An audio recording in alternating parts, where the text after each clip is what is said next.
Today's memorial service for the late Senator Dianne Feinstein was not open to the public as originally planned because there were a lot of security concerns, and that did catch some people by surprise as that change was made late in the day yesterday.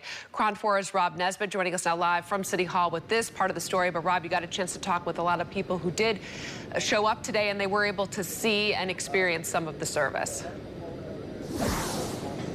Yeah, Justine, originally we didn't think the public was going to be able to get in, but they were. A lot of big names in politics, senators and congresswomen, congressmen were making their way through security, and then we noticed on the other side of us that members of the general public were also having their own security checkpoint and able to get into the memorial service today. They said that, you know, the biggest takeaway for them, the thing that they were here for the most was the senator herself. You know, there was a lot that we heard about from different politicians, from the impact that Senator Feinstein had on the politics out of Washington.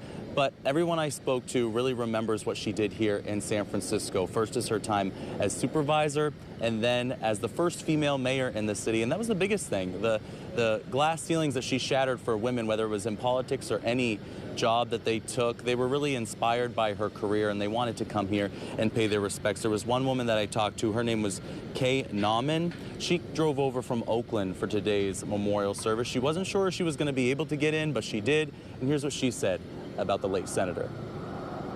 I just want to be here in spirit to support a really great lady who just, without having to make a lot of fanfare, helped people tirelessly. She was incredible. I mean, we saw what she did when, you know, when Harvey Milk was assassinated and George Moscone.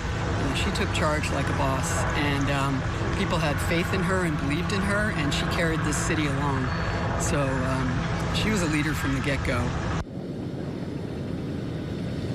That was, of course, the San Francisco Fire Department Chief Janine Nicholson talking about the impact that Senator Feinstein had on her and the city's fire department. I talked with a few folks who were leaving this memorial service about what they thought of it as they were leaving, and one of the things that they said, some of them still with tears in their eyes, they said the biggest impact was the speech at the end from Senator Feinstein's granddaughter. Of course, a lot of big names, Justine, like Nancy Pelosi and Senate Majority Leader Chuck Schumer spoke, but it seemed like the granddaughter's remarks were what people really took away as impactful. Rob Nesbitt, thank you so much for your live report. I know you have more coverage for us ahead tonight.